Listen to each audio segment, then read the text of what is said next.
இதழ் டிஎன்டிஆர் மாலை நேர பிரதான செய்திகள் வாசித்து வழங்குபவர் அமிர்தலிங்கம் ரமணன்.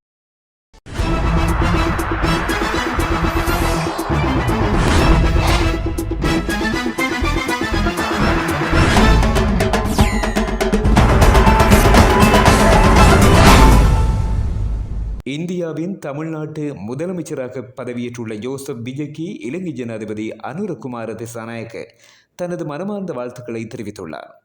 இதுகுறித்து ஜனாதிபதி தனது எக்ஸ் சமூக வலைதள பக்கத்தில் வெளியிட்டுள்ள வாழ்த்து செய்தியில் குறிப்பிட்டுள்ளதாவது: தமிழ்நாட்டின் முதலமைச்சராக பதவியேற்றுள்ள கௌரவ ஜோசப் விஜய் அவர்களுக்கு எனது நல்வாழ்த்துக்கள். இலங்கையும் தமிழ்நாடும் வரலாறு, கலாச்சாரம், வணிகம் மற்றும் தலைமுறையாக தொடரும் மக்களுக்கிடையிலான ஆழமான பிணைப்புகளால் பிணைக்கப்பட்டுள்ளன. இந்தியாவிற்கும் இலங்கைக்கும் இடையிலான உறவுகள் மேலும் நெருக்கமடைந்து வரும் நிலையில் எமது எதிர்காலம் பாரிய பொருளாதார வாய்ப்புகளை கொண்டுள்ளது. இந்தியா இலங்கை இடையிலான வலுவான பங்காண்மையின் ஊடாக பிராந்தியத்தின் மேலான செழுமை மற்றும் முன்னேற்றத்திற்காக உங்களுடன் இணைந்து பணியாற்ற நான் ஆவலுடன் காத்திருக்கின்றேன். உங்களுக்கும் தமிழ்நாட்டு மக்களுக்கும் எனது மற்றும் இலங்கை மக்களின் நல்வாழ்த்துக்களை தெரிவித்துக் கொள்கிறேன். இலங்கை மற்றும் தமிழ்நாட்டிற்கு இடையிலான வரலாற்று மற்றும் கலாச்சார உறவுகளை சுட்டிக்காட்டிய ஜனாதிபதி அனுரகுமார திசாநாயக்க புதிய முதலமைச்சரின் பதவிக்காலம் சிறக்க வாழ்த்தியுள்ளார். இலங்கை ஊழல் விசாரணை ஆணைக்குழுவின் அழைப்பு ஏற்று குறிப்பிட்ட தினத்தில் தாம் ஆஜராக தயாராக இருப்பதாக முன்னாள் ஜனாதிபதி மஹிந்த ராஜபக்ச தெரிவித்துள்ளார். உயிரிழந்த ஸ்ரீலங்கன் ஏர்லைன்ஸின் முன்னாள் தலைமை நிறைவேற்று அதிகாரி கபில சந்திரசேனவின் உடலுக்கு இறுதி மரியாதை செலுத்திச் சென்றிருந்த போதே முன்னாள் ஜனாதிபதி இதனை தெரிவித்தார்.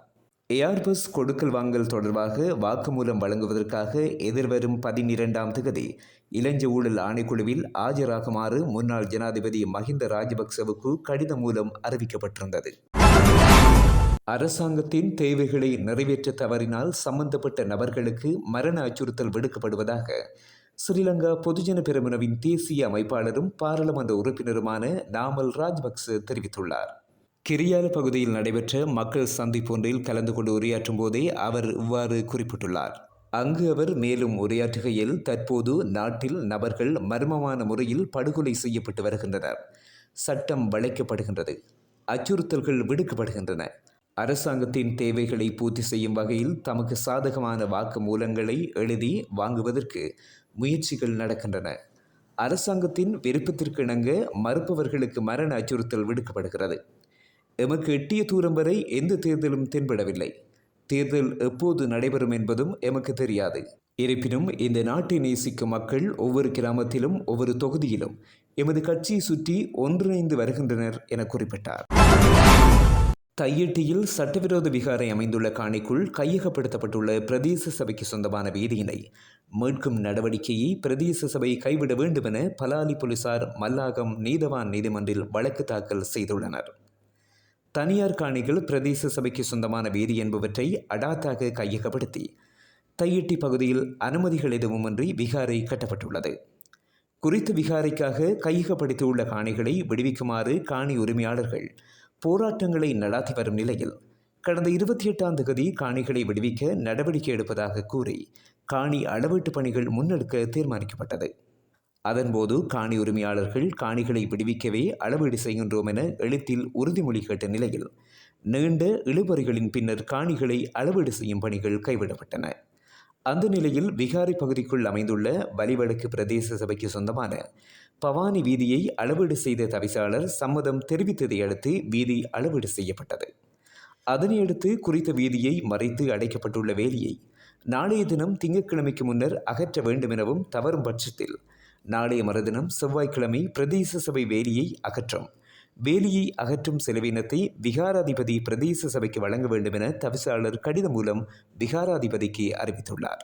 அதனையடுத்து பிரதேச சபை விகாரை வேலியை அடாத்தாக அகற்ற முற்படுவதாக பலாலி போலீஸ் விகாராதிபதி முறைப்பாடு செய்திருந்தார்.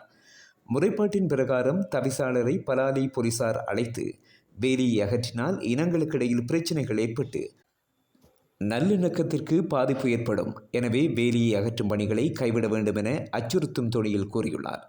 அதற்கு தவிசாளர் மறுப்பு தெரிவித்து பிரதேச சபைக்கு சொந்தமான வீதியை விகாராதிபதியே அடாத்தாக கையகப்படுத்தி வைத்திருப்பதாகவும் வீதியை விடுவிக்க நடவடிக்கை எடுப்போம் என உறுதியாக கூறியிருந்தார். அந்த நிலையில் கடந்த வெள்ளிக்கிழமை வலிவடக்கு பிரதேச சபை வீதியை மீட்கும் பணியை கைவிட வேண்டும் என்றும் அதற்கு எதிராக நீதிமன்றம் தடை உத்தரவு வழங்க வேண்டும் என பலாலி போலீசார் மல்லாகம் நீதிமன்றில் மனு தாக்கல் செய்தனர்.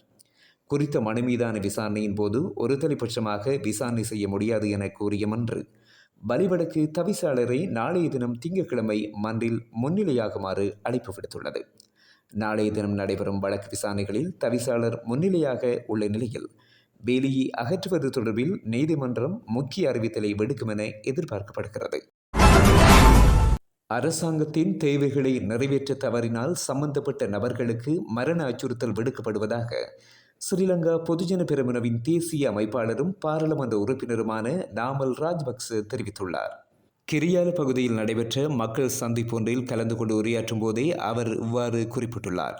அங்கு அவர் மேலும் உரையாற்றுகையில், தற்போது நாட்டில் நபர்கள் மர்மமான முறையில் படுகொலை செய்யப்பட்டு வருகின்றனர். சட்டம் வளைக்கப்படுகின்றது, அச்சுறுத்தல்கள் விடுக்கப்படுகின்றன. அரசாங்கத்தின் தேவைகளை பூர்த்தி செய்யும் வகையில் தமக்கு சாதகமான வாக்கு மூலங்களை எழுதி வாங்குவதற்கு முயற்சிகள் நடக்கின்றன. அரசாங்கத்தின் விருப்பத்திற்கு இணங்க மறுப்பவர்களுக்கு மரண அச்சுறுத்தல் விடுக்கப்படுகிறது. எமக்கு எட்டிய தூரம் வரை எந்த தேர்தலும் தென்படவில்லை. தேர்தல் எப்போது நடைபெறும் என்பதும் எமக்கு தெரியாது. இருப்பினும் இந்த நாட்டை நேசிக்கும் மக்கள் ஒவ்வொரு கிராமத்திலும் ஒவ்வொரு தொகுதியிலும் எமது கட்சியை சுற்றி ஒன்றிணைந்து வருகின்றனர் என குறிப்பிட்டார். இஸ்ரேல் ஈரானுடன் போர் சூழ்நிலையை எதிர்கொள்ளும் நோக்கில் ஈராக்கில் ஒரு இரகசிய இராணுவ தளத்தை அமைத்து பாதுகாத்ததாக சமீபத்திய தகவல்கள் வெளியாகியுள்ளன. இந்த தளம் ஈரானின் தாக்குதல்களை எதிர்கொள்ளும் வகையில் முக்கியமான ஆயுதங்கள் மற்றும் பாதுகாப்பு அமைப்புகளுடன் உருவாக்கப்பட்டதாக கூறப்படுகிறது. அமெரிக்காவின் ஆதரவுடன் இஸ்ரேல் இந்த தளத்தை ஈராக்கின் மேற்கு பகுதியில் அமைத்துள்ளது. இது ஈரானின் தாக்குதல்களை தடுக்கவும் தேவையான போது நேரடி நடவடிக்கைகளை மேற்கொள்ளவும் பயன்படும். குறிப்பாக ஈரான் ஆதரவு கொண்ட மிலிட்டன் குழுக்கள் ஈராக்கில் செயற்படுவதால் இஸ்ரேலின் பாதுகாப்பு திட்டத்தில் இந்த தளம் முக்கிய பங்கு வகிக்கின்றது. இந்த இரகசிய தளம் விமானங்கள், ட்ரோன்கள், ஏவுகணைகள் போன்றவற்றை நிறுத்தி இயங்கும் திறன் கொண்டதாகவும் இஸ்ரேல் பாதுகாப்பு படையினர் நேரடியாக களமிறங்கி பாதுகாத்ததாகவும் தகவல்கள் தெரிவிக்கின்றன. ஈரான் இஸ்ரேல் இடையிலான பதற்றம் அதிகரித்து வரும் நிலையில் இந்த தகவல் வெளிப்படுவது மத்திய கிழக்கு அரசியல் சூழ்நிலையை மேலும் சிக்கலாக்கும் என கூறப்படுகிறது. இருப்பினும் இது குறித்து ஈராக் அரசு இதுவரை எந்த அதிகாரப்பூர்வ பதிலும் அளிக்கவில்லை. சில அறிக்கைகள் இந்த தளம் ஈரானின் அணு திட்டங்களை தடுக்க உருவாக்கப்பட்டதாகவும் எதிர்காலத்தில் பெரிய தாக்குதல்களுக்கு பயன்படுத்தப்படலாம் என்றும் எச்சரிக்கப்படுகின்றன. பேச்சு பலன் தராவிட்டால் ஈரானுக்கு எதிராக ப்ரொஜெக்ட் ஃப்ரீடம் திட்டம் மீண்டும் செயல்படுத்தப்படும். அதுவும் பிளஸ் என்ற பெயரில் இன்னும் அதிரடியாக இருக்கும் என அமெரிக்க ஜனாதிபதி டொனால்ட் ட்ரம்ப் எச்சரிக்கை விடுத்துள்ளார். மேற்காசிய நாடான ஈரான் மீது அமெரிக்காவும் இஸ்ரேலும் போர் தொடுத்தால் சர்வதேச அளவில் கச்சா எண்ணெய் போக்குவரத்திற்கு முக்கிய வழித்தடமாக விளங்கி வரும் தன்வசம் உள்ள கார்முஸ் ஜலசந்தியை ஈரான் முடக்கி வைத்துள்ளது. இதனால் எண்ணெய் உள்ளிட்ட பல சரக்குகளை ஏற்றி வந்த கப்பல்கள் கார்முஸ் ஜலசந்தி அருகே சிக்கி தவிக்கின்றன. இதையடுத்து ட்ரம்ப் வெளிநாட்டு கப்பல்களை பத்திரமாக மீட்டுக் கொண்டு வரும் ப்ரொஜெக்ட் ஃப்ரீடம் என்ற திட்டத்தை அறிவித்தார். ஆனால் அடுத்த நாளே அமைதி பேச்சு நடத்த பாகிஸ்தான் மற்றும் சில நாடுகள் விடுத்த கோரிக்கையை ஏற்று இந்த திட்டம் தற்காலிகமாக நிறுத்தப்படுவதாக கூறினார். இந்த நிலையில் நிறுத்தி வைக்கப்பட்டிருந்த ப்ரொஜெக்ட் ஃப்ரீடம் திட்டத்தை ட்ரம்ப் மீண்டும் கையில் எடுத்துள்ளார்.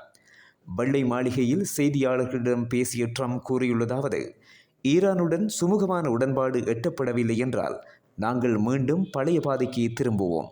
ப்ரொஜெக்ட் ஃப்ரீடம் திட்டம் நல்லதுதான், ஆனால் அதைவிட சிறந்த வழிகளும் எங்களிடம் உள்ளன. ஒருவேளை நாங்கள் அந்த திட்டத்தை மீண்டும் தொடங்கினால் அது ப்ரொஜெக்ட் ஃப்ரீடம் பிளஸ் ஆக இருக்கும்.